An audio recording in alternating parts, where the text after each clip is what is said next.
Students, in English grammar, your last topic is going on punctuation and use of capital letters. Punctuation यानी विराम चिन्हों का प्रयोग और वर्ड्स में हमें कैपिटल लेटर्स कहाँ यूज करने होते हैं, ये टॉपिक चल रहा है, जिसमें मैंने कल आपको full stop, question mark, exclamatory mark और इन्वर्टेड कोमास के विषय में बता दिया था। इनका प्रयोग हम कहाँ करते हैं। आज हम पंक्चुएशन में भी दो चीजें और सीखेंगे। एक है अपस्ट्रोफी और दूसरा है कोमा। उसके बाद फिर आपको यूज ऑफ कैपिटल लेटर्स बताओ। So let's go. अपस्ट्रोफी, जिसका साइन ऊपर की तरफ से ऐसे कोमा लगा हुआ होता है, इसको मैंने ब्रैकेट में लिखा है। अब आप देखिए अपस्ट्रोफी का यूज हम कहाँ करते हैं।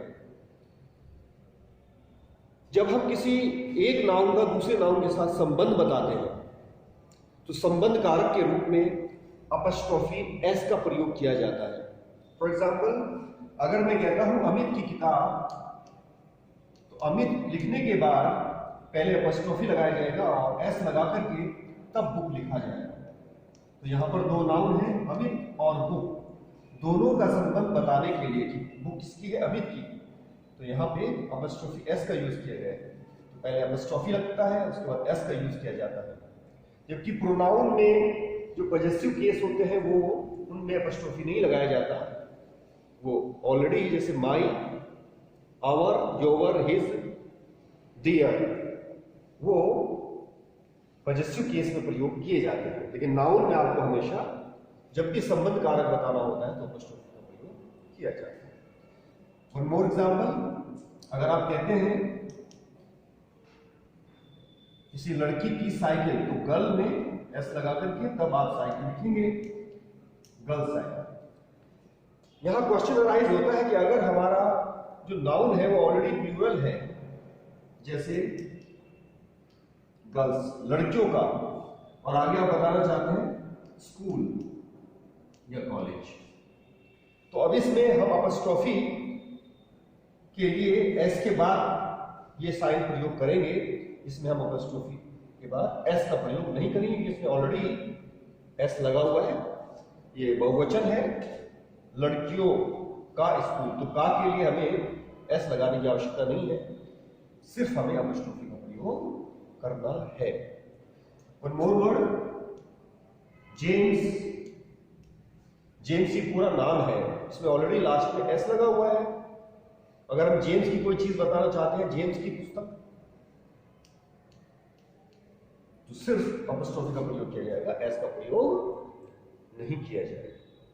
दिस वाज अबाउट अपस्ट्रोफीज में अभी आपको मैं बताता हूं कि अपस्ट्रोफी का और यूज कहां पर होता है। कुछ हेल्पिंग वर्ब्स होती हैं जिनको शॉर्ट फॉर्म में जब हम लिखते हैं, जैसे डू नॉट, तो अगर हम शॉर्ट में लिखेंगे तो ये ऐसे लिखा जाएगा, एन और टी के बीच में ऊपर अपस्ट्रोफी लगाना होगा। डजंट, डिडंट, इसी तरह से कैन नॉट अगर आप करना चाहते हैं शॉर्ट में तो कांट, विल नॉट को शॉर्ट में कैसे लिखा जाएगा, वॉन्ट। तो इस प्रकार जो हेल्पिंग वर्ब के साथ जब नॉट लगा हुआ होता है उसको हम शॉर्ट में लिखना चाहते हैं तो अपस्ट्रोफी का यूज किया जाता है ओ के साथ। तो this was about apostrophe. Now let me tell you about the sixth punctuation, that is comma. Comma का जो साइन है वो इस तरह से होता है। कोमा का प्रयोग कहां पर किया जाता है? कोमा का सबसे पहले प्रयोग हम करते हैं जब हम एक ही सेंटेंस के अंदर दो या दो से ज्यादा इसका साइन नीचे की तरफ इस तरह से होता है। ये एक इंपॉर्टेंट पंक्चुएशन है जिसका बहुत यूज होता है। कोमा से रिलेटेड रूल्स जान लीजिए। यदि किसी सेंटेंस में एक ही पार्ट्स ऑफ स्पीच दो से ज्यादा बार प्रयोग हो रहे हैं, तो प्रत्येक पार्ट्स ऑफ स्पीच को अलग अलग करने के लिए कोमा का यूज किया जाता है। फॉर एग्जाम्पल, अगर एक ही सेंटेंस में बहुत सारे नाउन्स यूज किए जा रहे हैं तो सभी को अलग अलग करने के लिए आपको कोमा का यूज करना होगा, या एडजेक्टिव, वर्ब, एडवर्ब, कोई भी पार्ट्स ऑफ स्पीच जब दो से ज्यादा प्रयोग किए जाते हैं तो सबको अलग अलग करने के लिए कोमा का प्रयोग किया जाएगा। फॉर एग्जाम्पल, अमित, लकी, दीपक, वंश,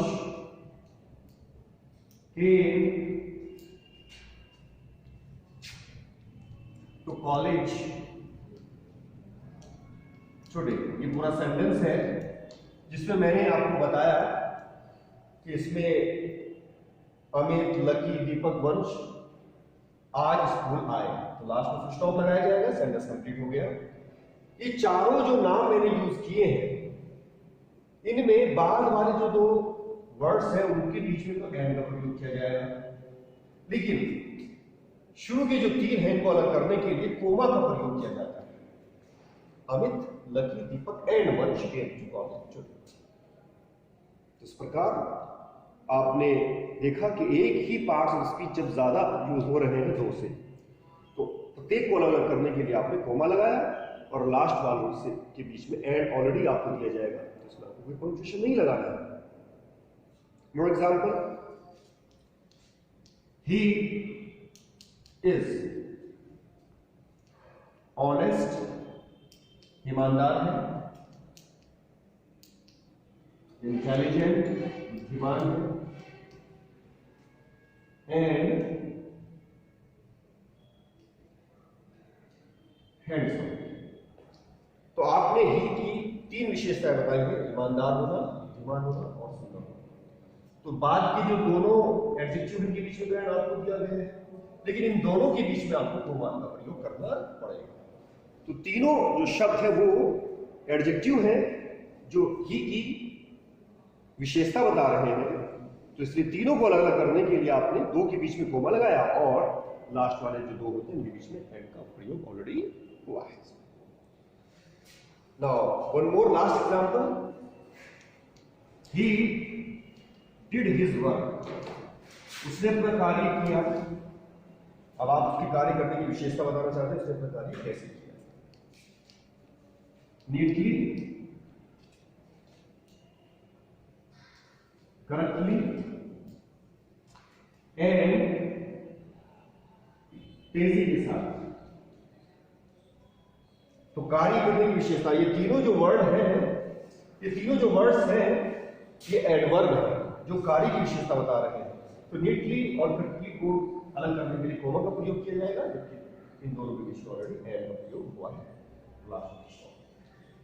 So this was the use of comma, the first use of comma. Now let me tell you, comma का प्रयोग और कहां-कहां किया जाता है। कोमा का दूसरा यूज किया जाता है नॉमिनेटिव एड्रेस के लिए।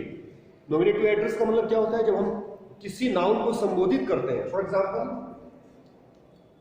Ram do your work.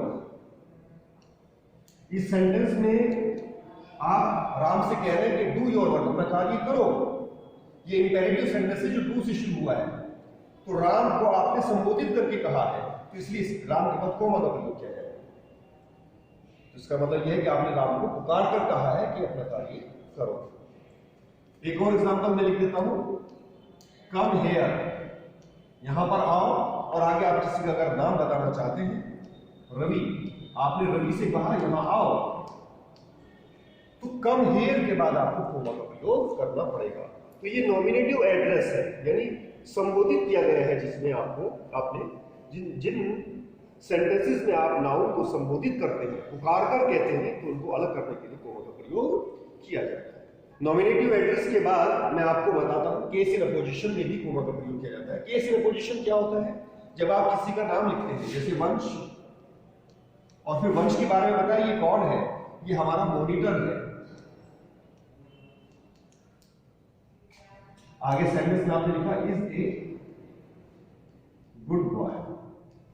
अच्छा लगता है, फुल स्टॉप। तो वंस आपने जो नाम बताया है और फिर उसकी विशेषता बताई कि वो है कौन, तो आपको यहां कॉमा लगाना होगा। वंश और monitor is a good boy. In the same वे जब आप कहते हैं विराट कोहली और बताते हैं आवर कैप्टन प्लेड वेल, तो विराट कोहली के बाद आपको पहले कॉमा लगाना है क्योंकि आपने विराट कोहली के बारे में क्या बताया कि वो कौन है और कैप्टन। तो इसको कहते हैं case in a position. Now let me tell you the fourth use of comma. Direct speech में रिपोर्टिंग क्लॉज और रिपोर्टेड क्लॉज को अलग करने के लिए कॉमा का प्रयोग किया जाता है, जिसका एग्जांपल मैंने कल भी दिया था। Let me give you more example. He said to me, are you reading my book? उसने मुझसे कहा क्या तुम मेरी पुस्तक पढ़ रहे हो? इसमें हम सारे पंक्चुएशन करते हैं। पहली बात तो ये कि इसमें ही सेड टू मी ये रिपोर्टिंग क्लॉज है और are you reading my book ये रिपोर्टेड क्लॉज है। तो इनको अलग करने के लिए कॉमा का प्रयोग किया जाएगा। और फिर जो मैंने कल आपको बताया था कि रिपोर्टेड जो क्लॉज होती है उसको इन्वर्टेड कॉमास के अंदर रखा जाता है। यहां से इन्वर्टेड कॉमा शुरू करेंगे और यहां पर पहले देखिए सेंटेंस है कैसा है। ये अगर असर्टिव होता तो फुल स्टॉप का प्रयोग किया जाता है, ये इंट्रोगेटिव है इसलिए यहां पे क्वेश्चन मार्क लगाएंगे आप और उसके बाद इन्वर्टेड कॉमास को बंद करेंगे।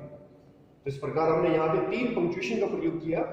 पहले कोमा से हमने दोनों क्लॉज अलग कर दिए, फिर इन्वर्टेड कॉमास का प्रयोग किया गया है और इस सेंटेंस के लास्ट में आपने क्वेश्चन मार्क का प्रयोग किया है। यदि सेंटेंस में पार्टिसिपल फ्रेज यूज की गई है तो उस फ्रेज को अलग करने के लिए भी कोमा का प्रयोग किया जाता है। For example, hearing the noise, शोर सुनकर, आई वोक अप, मैं जाग गया। तो इसमें हियरिंग द नॉइज जो है ये प्रेजेंट पार्टिसिपल है, आईटी का प्रयोग किया जा रहा है। ये एक फ्रेज है, इस फ्रेज को अलग करने के लिए भी कोमा का प्रयोग किया जाए। द सेम वे 2 या 2 से ज्यादा क्लॉजेस को अलग करने के लिए भी कोमा का प्रयोग किया जाएगा। For example, if you work hard, यदि आप मेहनत करो, यू विल पास, आप पास हो जाओ। तो इसमें एक क्लॉज है इफ यू वर्क हार्ड और दूसरी है यू विल पास, तो बीच में कोमा का प्रयोग किया जाएगा। One more example, although he is rich, यद्यपि वह धनी है, ही इज अनहैप्पी, वह दुखी है। इसमें भी 2 क्लॉज यूज की गई है। ऑल्दो ही इज रिच, तो कोमा का प्रयोग यहां पर किया जाएगा और कोमा का जो सेंस है फिर भी या तो भी निकलता है, यद्यपि वह अमीर है फिर भी वह दुखी है। तो इस प्रकार हमने कोमा का यूज सीखा। Now let me tell you the use of capital letters. Student, capital letters का यूज आपको आना चाहिए। जब तक आप कैपिटल लेटर्स का यूज नहीं जानेंगे तब तक आप करेक्ट इंग्लिश नहीं लिख पाएंगे। सबसे पहले तो कैपिटल लेटर्स का प्रयोग बड़ा सिंपल है। जब भी आप किसी सेंटेंस को शुरू करते हैं तो पहले शब्द का जो पहला लेटर होता है वो हमेशा कैपिटल में लिखा जाता है। For example, Amit is my friend, he is a good boy. इस सेंटेंस में आप देखिए मैंने सेंटेंस की स्टार्टिंग अमित से की है, तो अमित का पहला लेटर मैंने कैपिटल बनाया है और ये सेंटेंस हमारा फ्रेंड पर खत्म हो गया, तो यहां फुल स्टॉप लगेगा और फुल स्टॉप लगने के बाद अब इसमें जो नेक्स्ट सेंटेंस शुरू किया जा रहा है वो उसमें आपने ही यूज किया, तो ही का जो पहला लेटर है ये भी कैपिटल में बनाना पड़ेगा। तो इस प्रकार लास्ट में फुल स्टॉप लगाएंगे, फिर इसके बाद जो नेक्स्ट सेंटेंस शुरू करेंगे तो उसमें फर्स्ट लेटर कैपिटल रखा जाएगा। तो this is the first rule of capital letters. Second rule, जब भी आप किसी पोएम को लिखते हैं तो प्रत्येक लाइन का जो पहला शब्द होता है उसका पहला लेटर कैपिटल में लिखा जाता है। फॉर एग्जाम्पल आपकी फर्स्ट पॉइंट है द फाउंटेन, जिसमें पहला जो स्टेंजा है into the sunlight full of the light,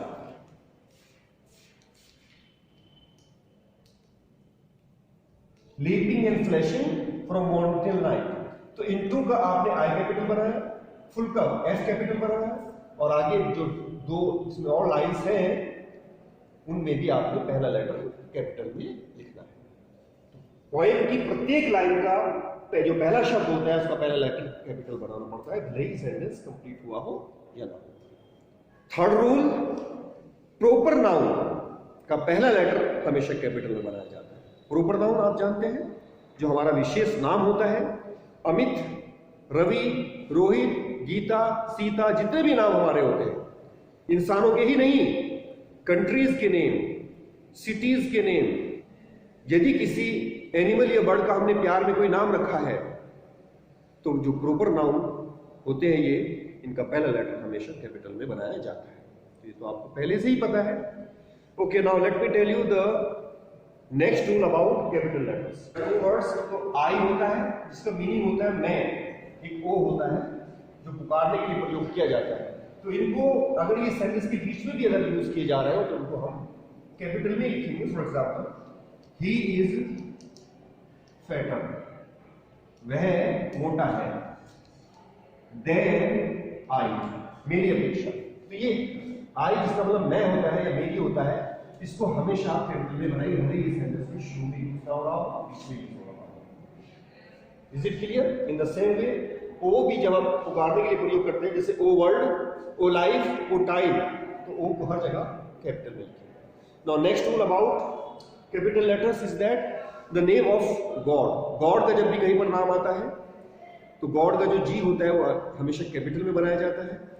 और इसके अलावा द नेम ऑफ बुक्स, किताबों के नाम, द नेम ऑफ न्यूज़पेपर्स, जो न्यूज़पेपर अखबार होते हैं उनके नाम, the name of countries, the name of you can say cities, और इसके अलावा जो पॉलिटिकल पार्टीज के नाम होते हैं, अतिरिक्त जो हमारे धर्म के रिलीजन के नाम होते हैं, हिंदू, मुस्लिम, सिख, ईसाई, या फिर कास्ट होती है, और इन सब के अतिरिक्त दिनों के और महीनों के नाम के लिए जो वर्ड्स यूज किए जाते हैं तो उनका भी पहला लेटर कैपिटल में लिखा जाता है। संडे, मंडे, ट्यूसडे, या मंथ्स के जो नेम होते हैं, जनवरी, फरवरी, तो ये सभी पहला लेटर कैपिटल में लिखा जाता है। वन मोर रूल आपको मैंने कल भी बताया था, जो हमारा डायरेक्ट स्पीच में सेंटेंस लिखा हुआ होता है तो उसमें इन्वर्टेड कोमास के अंदर जो रिपोर्टेड क्लॉज लिखी हुई होती है तो उसका पहला लेटर भी कैपिटल में ही बनाया जाता है। इस प्रकार कैपिटल लेटर्स का यूज मैंने आपको बताया। अब आपको मैं कुछ सेंटेंसेस दूंगा, आप इन सेंटेंसेस पर पंक्चुएशन और कैपिटल लेटर्स दोनों यूज करते हुए सही करके सेंटेंस को लिखेंगे। Okay, all that.